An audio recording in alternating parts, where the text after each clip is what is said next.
Hey everyone, this is Charmaine from Fantastic Crafts. I hope all of you are having a wonderful day. Today we're going to be doing this really fun design team card for Maymay Made It. I absolutely love this card. I thought it was very classic. I don't really know where I got the idea, but I knew when I saw this stamp set that I wanted to make a card that was black and red. And those are the colors that I just immediately saw when I saw the stamp set. You know how you have that feeling, you see a stamp set and you just know exactly what color combination to do, not necessarily the card, but the color combination. So for this set, I used Maymay's Two Lips stamp set by Maymay Made It. So I just cut my little panel, my black cardstock panel, 1/8 of an inch smaller than the card base, and then I put my anti-static tool all over this cardstock to get crisp lines on my heat embossing.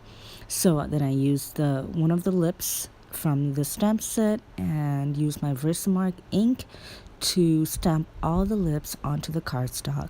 When I was done with that, I used a fine detail white embossing powder. And it does have to be fine detail because these lines are pretty fine. So I used that, and I wanted to use white.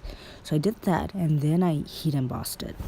Once I was done heat embossing that part, I once again took that anti-static powder tool and put it all over my little background. Now make sure when you do this part, your paper is cooled and not hot from the first heat embossing.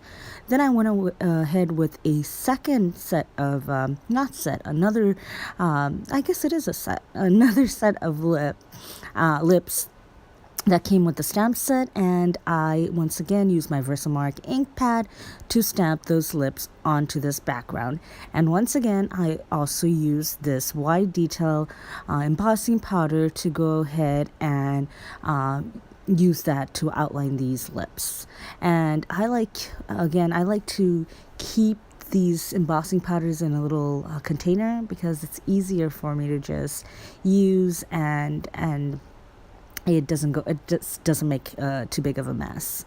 So once I was done heat embossing that, I once again made sure it was cool, and then I put that embossing tool powder all over it. And from this stamp set, there's a little itty bitty hearts, and I love it because it's great for filling in backgrounds, filling in the gaps in background. So it worked perfectly.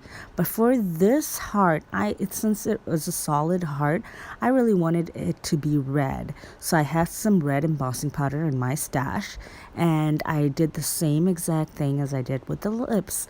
Now because these are solid heart images, it did take a little longer to heat emboss. I mean, not too much longer, maybe a few seconds longer. So you do want to be mindful of that.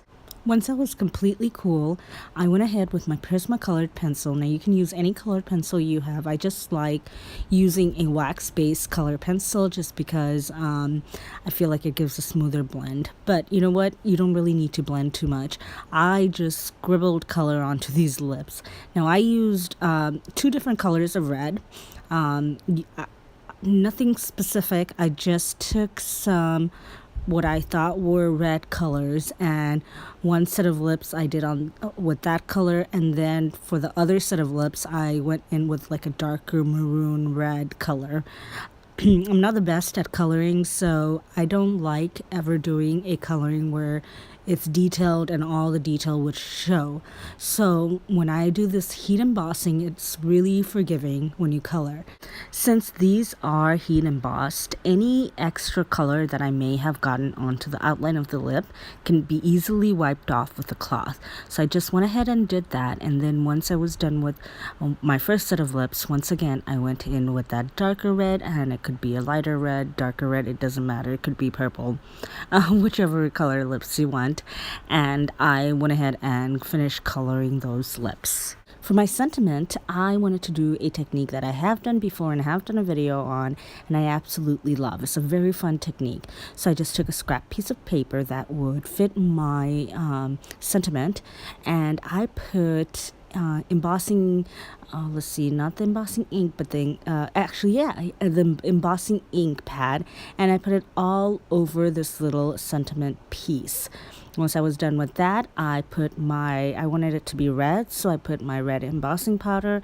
I heat that up with my heat gun, and when it was still hot, I dipped that sentiment piece back into that embossing powder and picked up some more embossing powder and did this about 3 or 4 times.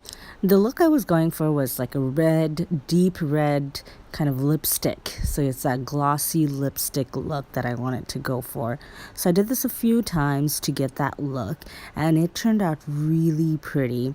Now, you want to do this while it's still hot. If it's not hot, what you would have to do is just make sure it's completely cool, and then go ahead with your Versamark ink pad once again and put that and then the powder.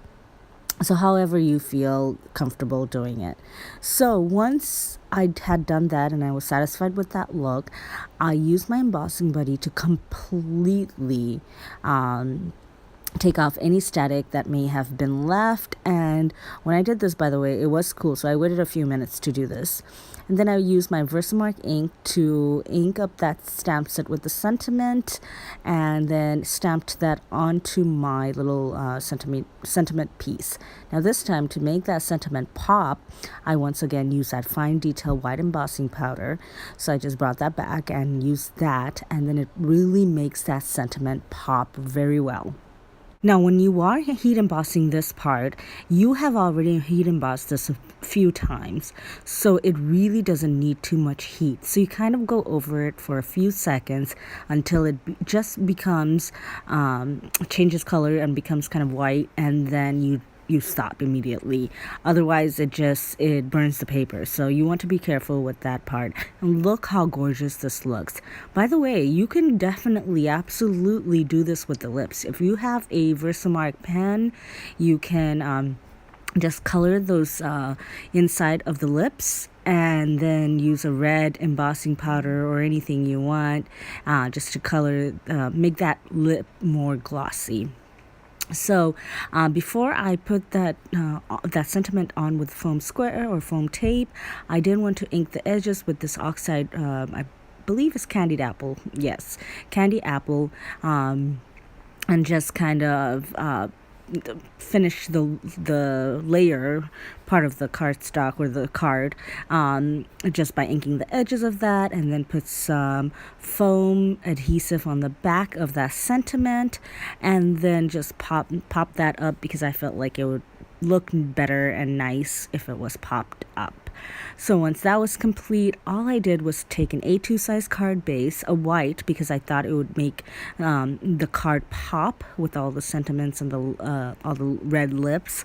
So I just put some art glitter glue onto the back of that panel, and then put it onto my card base, and you can see that lovely 1/8 of an inch border all around this card, and that completes the card. I thought it's just really gorgeous. The colors, red and black and white, really speak to me. I don't know, maybe because they're similar colors to, not quite there, but similar to my wedding dress. So I always have this soft spot for these colors. But I hope you all enjoyed this tutorial, and if you did, please make sure to thumbs up. And if you really enjoyed it, make sure to share with all your friends and family and anyone who you think would like to watch the video. And if you haven't already, please subscribe. And to all my subscribers and new subscribers, thank you so much for supporting me and always giving the time and watching my videos. Until next time, bye.